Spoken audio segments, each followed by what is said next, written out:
Appeal.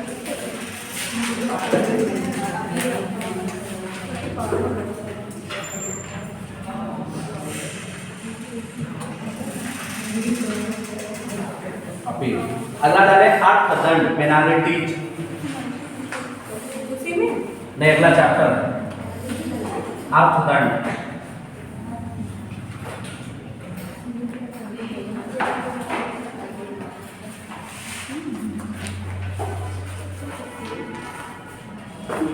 Penalties यानी अगर आप समय से टैक्स नहीं देते हैं तो क्या क्या पेनल्टी लग सकती है।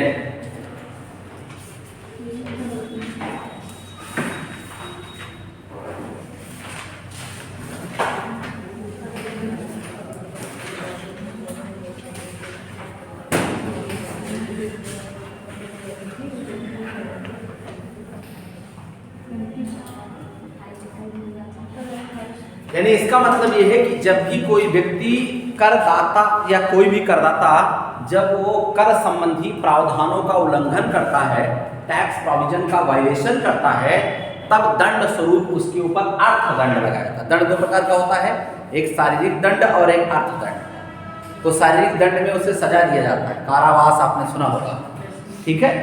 तो और आर्थिक दंड में उसे आर्थिक दंड लगाया जाता है, ठीक है। तो अर्थदंड यहाँ पर सबसे पहले अर्थदंड ही लगाया जाता है। अर्थदंड के बाद में नहीं सुधरता है तब कारावास की बात होती है। जैसे आपने देखा होगा कि कहा जाता है अर्थदंड लगा दीजिए तो सारे दंड से बराबर, तमाम सारे ऐसे दंड को अर्थदंड में इसलिए कन्वर्ट किया जाता है जिससे किसी को शारीरिक रूप से आप कष्ट दीजिए और उसमें सुधारना है, क्या मतलब है। तो आर्थिक रूप से कष्ट दीजिए तो कम से कम आपका तो फायदा होगा, और चूंकि जो इनकम टैक्स का वायलेशन किया है उससे अर्थदंड का ही नुकसान हुआ है, उससे किसी को मानसिक रूप से नुकसान नहीं हुआ। जैसे कुछ देश ऐसे हैं जहां पर ये दंड में नियम है कि अगर कोई व्यक्ति आपको हानि पहुंचाता है तो दंड में उसको वही दंड दिया जाएगा। अगर किसी ने आपका हाथ तोड़ दिया तो उसका हाथ तोड़ दिया जाएगा, किसी ने आपका सर फोड़ दिया तो उसका सर फोड़ दिया जाएगा, ठीक है। तो उसमें एक केस आया था कि एक महिला थी, उसके चेहरे पर एक व्यक्ति ने तेजाब फेंक दिया। तो अब वहां पर जब केस चलाया गया तो महिला से पूछा गया कि आप इनके साथ कौन सा दंड देना चाहते हैं। तो कहें कि आंख में तेजाब डालना चाहते हैं। चेहरे फेंका, हम खाली इनकी आंख में डालना चाहते हैं। तो बाटल मंगवाई गई, उनको पकड़ के हाथ बांधा गया, डालना था आंख में। तो बाटल लेकर के आंख में उड़ेलने, जब वो उड़ेलने गई तो उस समय उसका एक्सप्रेशन जिस व्यक्ति की आंख में डालना था, कहा अब फील हुआ कि अगर किसी व्यक्ति को अगर ऐसा कराया जाए तो क्या हाल होता है। कहीं छोड़ दो, इनको दंड मालूम मिल गया, इनको फील हो गया।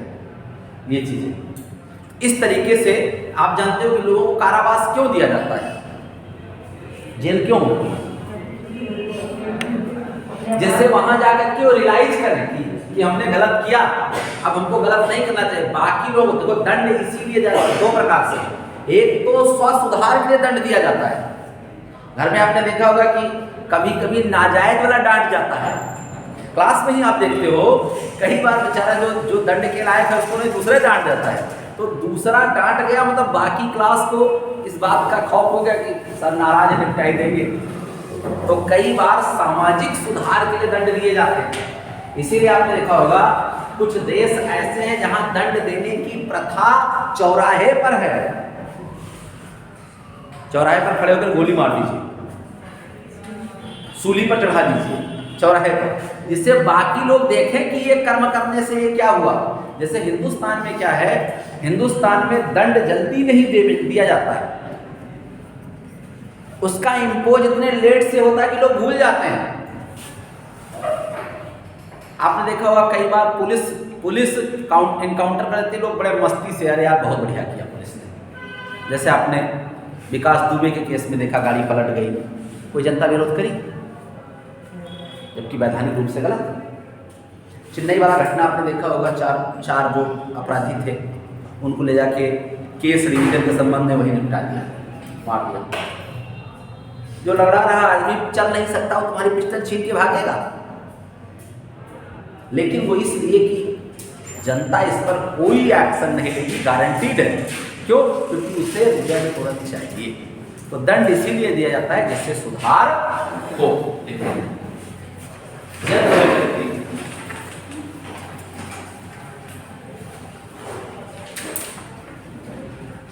जब कोई व्यक्ति आयकर के प्रावधानों को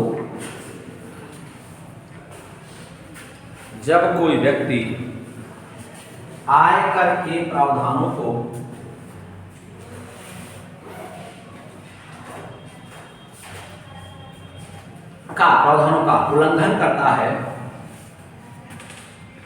जब कोई व्यक्ति आयकर के प्रावधानों का उल्लंघन करता है, तो ऐसी दशा में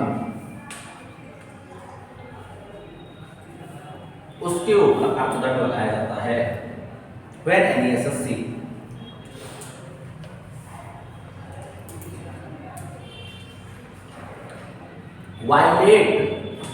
वायलेशन होता है, violate provision of income tax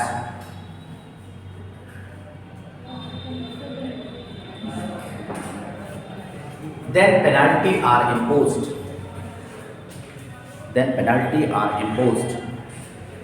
तब उस पर अर्थदंड लगाया जाता है।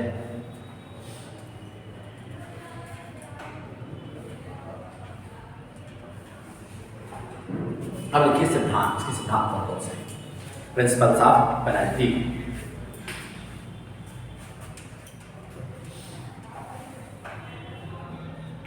पहला विवेकीय अधिकार, डिस्क्रेशनरी पावर।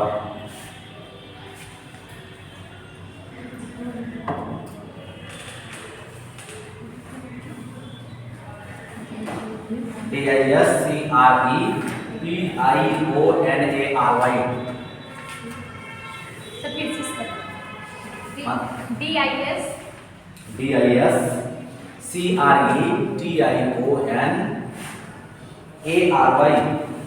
डिस्क्रेशनरी पावर, विवेकीय अधिकार। यानी पहला अधिकार होता है कि इसके ऊपर दंड लगाया जाए, तो विवेक पे निर्भर करता है किसके? अधिकारी के। अधिकारी चाहता है तो लगाता है, और अधिकारी नहीं चाहता है तो वो गलती किस तरीके से की गई। ठीक है, जैसे कई बार गलती क्या होता है, दो तरीके की होती है। एक तो अनजाने में हो जाती है, ठीक है, पता चला कि जो है आप जा रहे थे, अंधियारा था और कप में पैर लगा, कप टूट गया, दिखाई नहीं दिया, और एक जानबूझ के मार दिया लात। तो गलती दो तरीके की होती है। तो एक, जब अधिकारी ये पता लगाता है कि आप जानबूझकर गलती कर रहे हैं, तब उसका एक अलग अर्थ होता है, ओके। और एक अनजाने में गलती हो जाती है, तो अनजाने में गलती हो जाती है तो उसकी माफी के चांसेस दिए जाते हैं कई बार, और जब जानबूझकर आप गलती करते हैं तो माफी के चांसेस नहीं। तो इसीलिए पेनाल्टी के केस में देखा जाता है कि व्यक्ति जानबूझकर, जैसे आपने देखा होगा कर बचाओ, कर अपवंचना और कर प्रबंध, आगे पढ़ाया जाएगा, लास्ट चैप्टर है, और एक क्वेश्चन आता है 10 नंबर से। कर बचाओ जो है हर आदमी चाहता है, कर प्रबंध जरूरी है, लेकिन कर अपवंचना गलत है, ठीक है। इसलिए ये जरूरत है कि किस तरीके से कौन सी चीज लगाई जाए। दूसरा है अर्थदंड की मात्रा, quantum of penalty, quantum of penalty. देखिए, जब कोई तौलने वाली चीज होती है तब क्वांटिटी कहा जाता है, और कोई मापने वाली चीज होती है तब क्वांटम कहा जाता है, ओके। जैसे यहाँ रुपए को आप तौल नहीं सकते, माप सकते, उसका मेजरमेंट है, इसलिए क्वांटम शब्द प्रयोग किया गया है, ठीक। मात्रा शब्द दोनों में हिंदी में प्रयोग किया जाता है, क्वांटिटी और क्वांटम, ओके, क्लियर हो गया। तो अब इस पर क्या होता है, एक मात्रा प्रावधान में पेनाल्टी निश्चित है कि इतने के लिए इतना देना होगा, इस काम के लिए इतना। सरकारी विभाग में सारे के लिए पेनाल्टी, जब आप इनकम टैक्स लॉ कभी पढ़ेंगे, मतलब जब आप इनकम टैक्स वकील कभी बनोगे, तब आपको ये वहाँ डिटेल पढ़ना होगा। तीसरा है कार्यविधि, प्रोसीजर।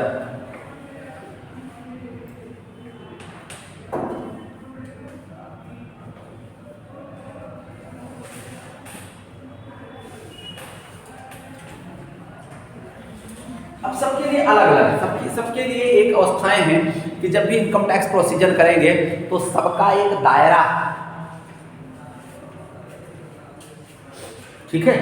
दायरा का अर्थ है कौन कितना डांट सकता है, कौन कितना दंड लगा सकता है। आयकर अधिकारी कितना दंड लगाएगा, उसका अधिकारी कितना लगाएगा, उसके ऊपर का अधिकारी कितना लगाएगा।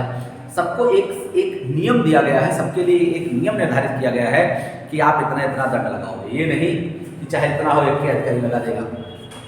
आपने देखा होगा कि पता चला कि आपके ऊपर भी अगर आप 100 रुपये, 200 रुपये, 500 रुपये खर्चा करना है तो किसी से नहीं पूछते, लेकिन 5000 खर्चा करना हो तो मम्मी या पापा से पूछना पड़ेगा।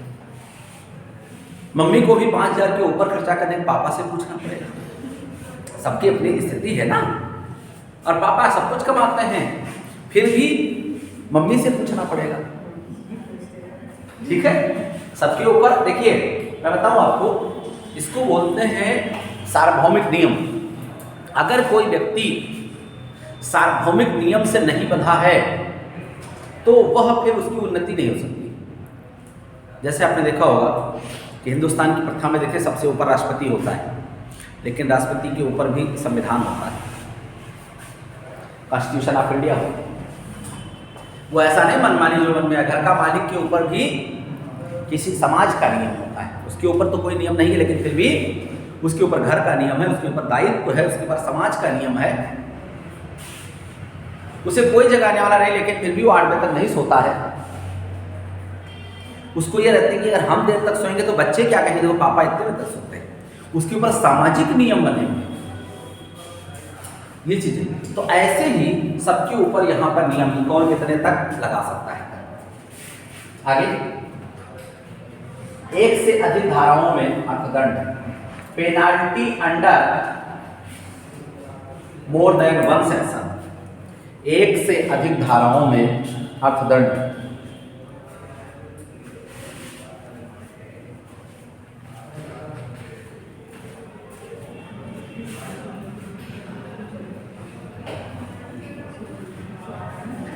ऐसा नहीं कि एक व्यक्ति को एक धारा के अंदर, केवल शारीरिक दंड में ऐसा होता है कि व्यक्ति ने किसी को मारा, किसी को मार डाला, किसी के साथ दुष्कर्म किया, 3 काम किया है उसने, तो ये नहीं मारा उसका अलग दंड दिया जाए, मार डाला उसका अलग केस चलाया जाए, और दुष्कर्म किया उसका अलग केस, मतलब केस तो चलेगा, धाराएं तो लगेगी, लेकिन अंतिम में सजा कंसोलिडेटेड मिलता है। जैसे सिंघम में कहता नहीं है, तो कहता 3 मंजिल से गिराओगे तो नहीं मरेगा। बोले साहब क्या दिक्कत है, 6 मंजिल से गिराओ। कहे नहीं, 3 मंजिल से 2 बार गिराओ तो 6 मंजिल हो जाएगा, ठीक है। तो कहने का मतलब है कि अर्थदंड में हम 2 धाराओं के अंतर्गत पेनाल्टी, एक धारा के अंतर्गत कुछ पेनाल्टी लगाए और दूसरी धारा के अंतर्गत कुछ पेनाल्टी लगाए। यहाँ पर क्या होता है, शारीरिक दंड में, शारीरिक दंड में जो हाईएस्ट दंड होता है वही दे दिया जाता है। और मैं बताऊं आपको, दंड जितना ही सशक्त होगा क्राइम उतना कम है।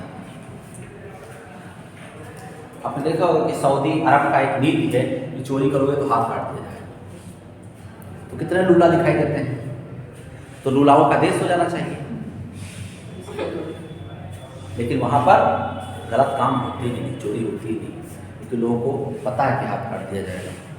हिंदुस्तान में पता है कि सिद्ध होगा तो भी जज को खरीद लिया जाएगा, और ज़्यादा हुआ तो कुछ और बिक जाएगा। जिसके पास समर्थवान व्यक्ति सब कुछ कर सकता है। क्यों? क्योंकि यहाँ सब अभी जैसे राम भरोसे सब चल रहा है, कोई दिक्कत ही नहीं, अपना अपना स्वार्थ है, चीज़ें हैं, सामाजिक जागरूकता है नहीं। जितने वो देश है उतना हमारा जिला है, क्या करोगे?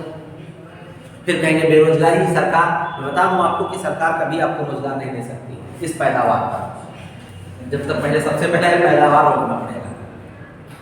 और अभी आने वाले और क्राइसिस बढ़ेगी, बहुत क्राइसिस बढ़ेगी। अगर जनसंख्या कम नहीं होगी, बेरोजगारी का सबसे बड़ा आधार जनसंख्या है, जनसंख्या कम होगी। कुछ देश की जनसंख्या ही 1 करोड़ है, और हमारे यहाँ 3 करोड़ सरकारी नौकरियाँ हैं। बताओ कुल मिलाकर। तो जनसंख्या 3 करोड़ तो हमारे यहाँ ऐसे रहा है, पता ही नहीं, इनके डाटा नहीं 3 करोड़। क्यों 3 करोड़ तो जब जनसंख्या जनगणना होती है तब ऐसे रहते हैं, समझ जाओगे। चलो आगे अब लिखे बेटा, स्लाइड डालें। अर्थदंड की मदें, आइटम्स ऑफ पेनल्टीज, कहाँ कहाँ पेनल्टी लगेगा। क्या बात है, सुस्त हो।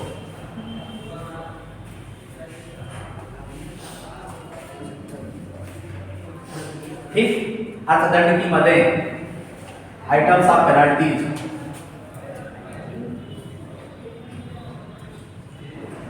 सबसे पहला कर में चूक, डिफॉल्ट इन टैक्स। अगर आपने कर देने में चूक किया है तो आपको टैक्स देना और आपको पेनल्टी आपके ऊपर लगेगी। और पेनल्टी का अमाउंट बहुत हाई भी होता है कि लोग उसको देख के डर जाए, इसलिए ज्यादा से ज्यादा टैक्स देते हैं। दूसरा, कम आय प्रस्तुत करना, अंडर इनकम असेसमेंट। यानी जब आपका असेसमेंट हो तो उसमें कम इनकम आप ना दिखाएं।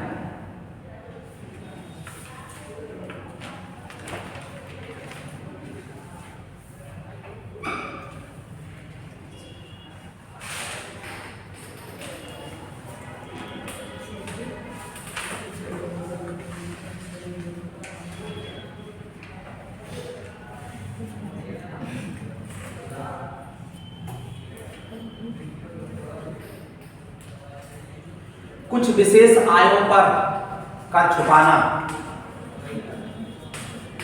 Tax violation on special income.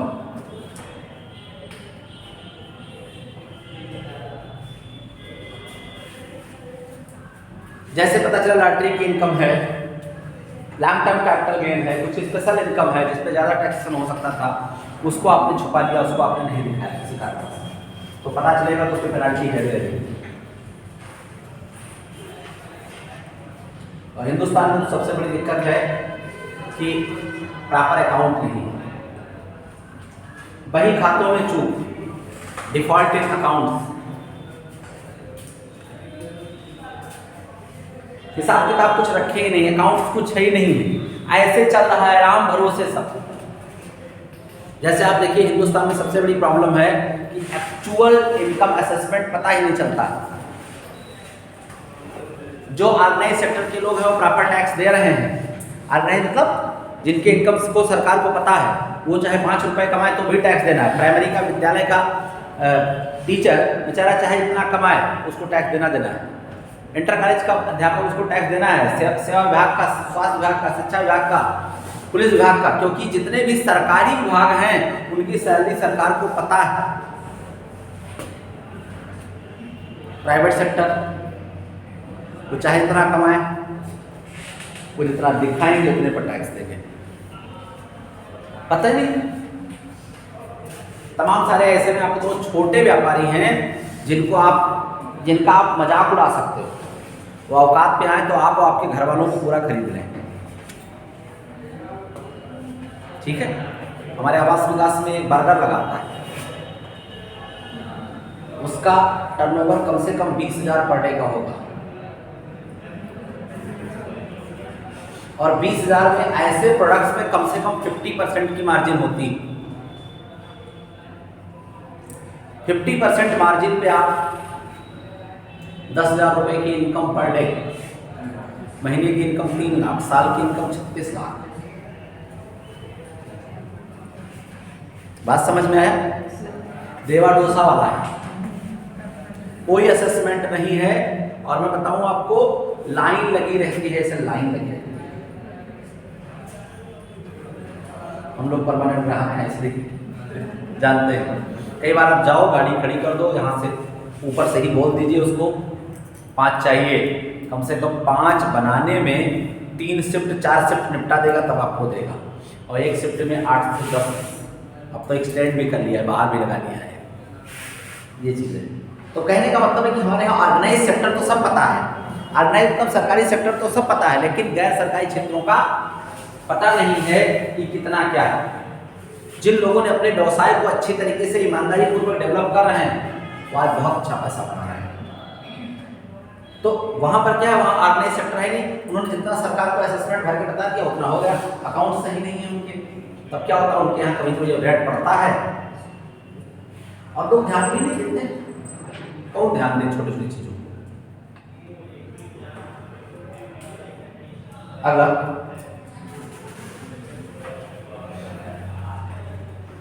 झूठे चालान, फाल्स चालान।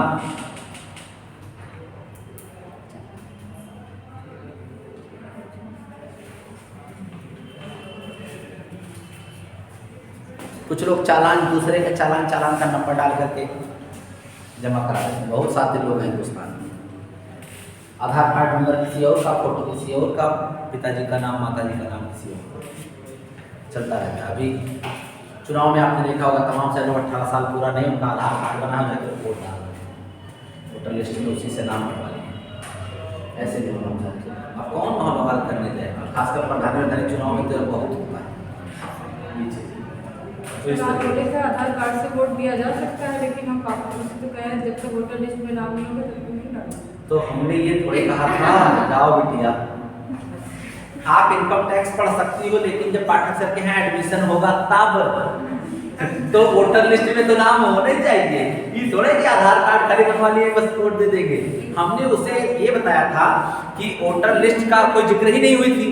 आपने कहा कि आधार कार्ड से वोट डाल सकते, तो मैंने पहचान पत्र के रूप में बताया था कि पहचान पत्र के रूप में आधार कार्ड आप ले जा सकते हो।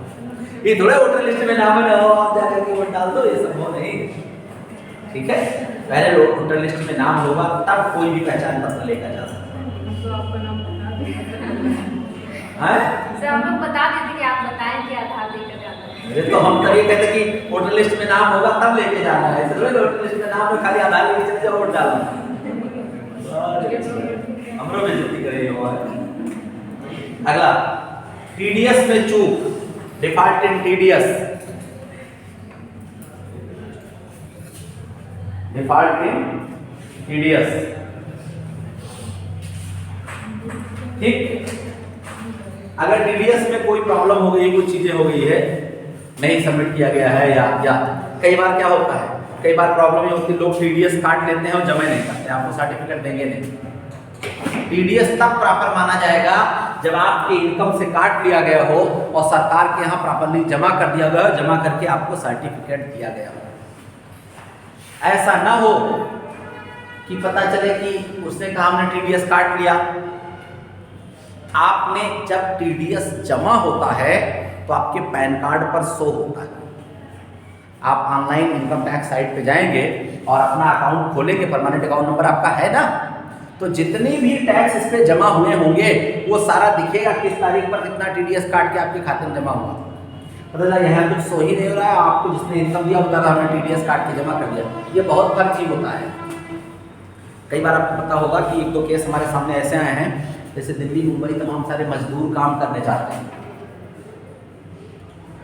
तो वहाँ पर काम करते हैं तो उनकी सैलरी जो होती है, नियम यह है कि अगर किसी को 194 पढ़ा है ना आपने टीडीएस में, अगर गैर सरकारी कोई वेतन पा रहा है तो उस पर 10% टैक्स काटना चाहिए। तो मजदूर महीने का सैलरी माने 20,000 पाते हैं, तो अकाउंटेंट 2,000 उस पर टीडीएस काटता है, बताता है 2,000 आपका टैक्स कट गया। और जब कोई ज़्यादा पैसा पाता है तो ध्यान नहीं देता है, पता ही नहीं है उसे क्या है क्या चीज़ें नहीं है। मान लिया कोई जो है 30-35 हज़ार रुपये सैलरी पा रहा है, उसको टैक्स के बारे में आप तो पढ़े हैं, आपको पता है। कोई इंजीनियर है सपोज कीजिए और 35-40 हज़ार पा रहा है, कंपनी कह रही है हम टीडीएस काट रहे हैं, अकाउंटेंट कह रहा है हम टीडीएस काट रहे हैं, तो 3,000 रुपये टीडीएस काट दे रहा है, मान लिया 10%। या सपोज कि वो छोटा अमाउंट काटता है, उसको बेईमानी करनी है तो 1,000 रुपये काट दिया, कि 1,000 उसका प्रोसीजर नहीं, प्रोसीजर है 10%। तो आप 40 पा रहे थे, 39 पा रहे हैं, तो आपको कोई टेंशन भी नहीं, चलो 1,000 रुपये टैक्स चला गया। अब वो क्या करता है, सब अपने जेब में रख लेता है। आप भी कुछ नहीं सैलरी पाते तो काम करना, आपको पता नहीं कि आगे का प्रोसीजर क्या करना है।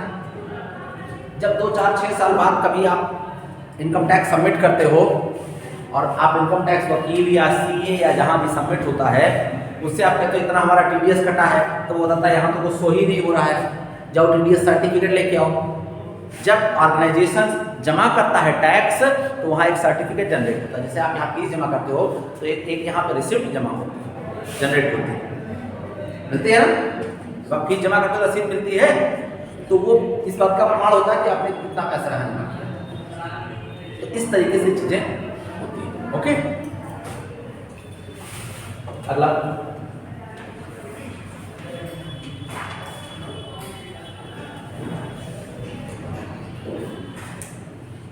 कैश लेन देन, कैश ट्रांजैक्शन।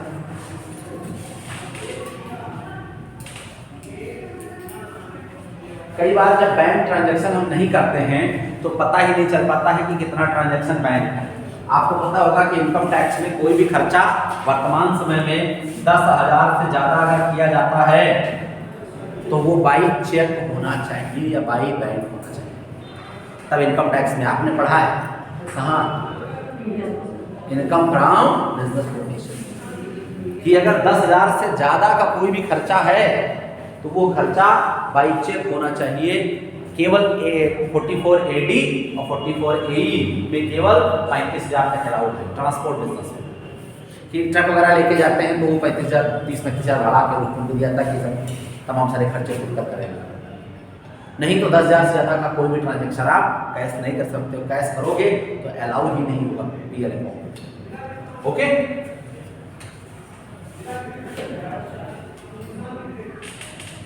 $2 लाख या इससे अधिक रोकड़ भुगतान,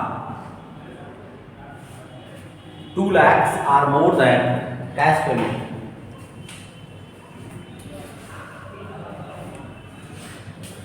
अब इसका जो किसी व्यक्ति को आप एक दिन में 2 लाख से ज्यादा कैश नहीं दे सकते। एक व्यक्ति के पास 2 लाख से ज्यादा कैश पाया नहीं जा सकता है। अगर 2 लाख से ज्यादा कैश पाया गया तो आपके पास केस हो जाएगा। कौन चेक करता है? इतना फिल्ट्रेशन ही नहीं है इतनी बड़ी जनसंख्या में। पता चलता है कि सरकार के पास सिस्टम ही नहीं ट्रैक करने का, कि सरकार प्रॉपर ट्रैक कर सके किसको कितना। अभी आपने देखा होगा कि तमाम सारा चुनाव में पैसा बटा है, हाँ, आपको ना मिला अलग बात है, ठीक है, लेकिन तमाम सारे अधिकारी घूम रहे हैं। जिनका पकड़ना है उनका पकड़ ले, जिनका नहीं पकड़ना उनका नहीं पकड़ पाए। इनका पता चल गया उनका छीन लिया, जिनका नहीं पता चला वो सब बढ़ गए। ये चीजें तो यहाँ हमारे यहाँ सबसे बड़ी प्रॉब्लम है कि ट्रैकिंग सिस्टम बहुत खराब है, ट्रैक नहीं हो पाता है। ट्रैक हो जाए तो पकड़ जाएगा।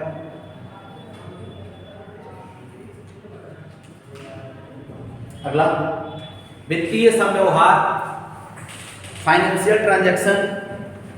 कोई फाइनेंशियल ट्रांजैक्शन करने में डिफॉल्ट कर जाए तो भी पेनल्टी मानी जाएगी, मतलब पेनल्टी देनी पड़ेगी उनको।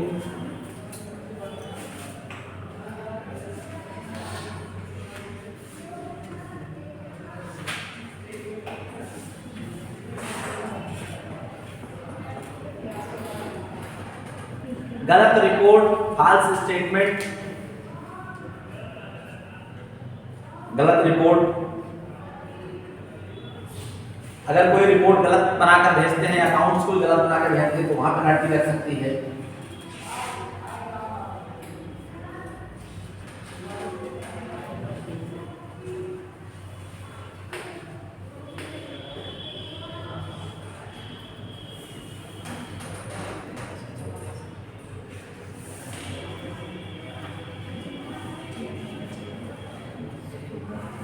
तो ये आपका पेनाल्टी से रिलेटेड कुछ चीजें थी। ओके, इन पॉइंट्स में लिखा है, इसमें और कोई दिक्कत हो कुछ पूछना चाहता हूँ पेनाल्टी से रिलेटेड कुछ पॉइंट।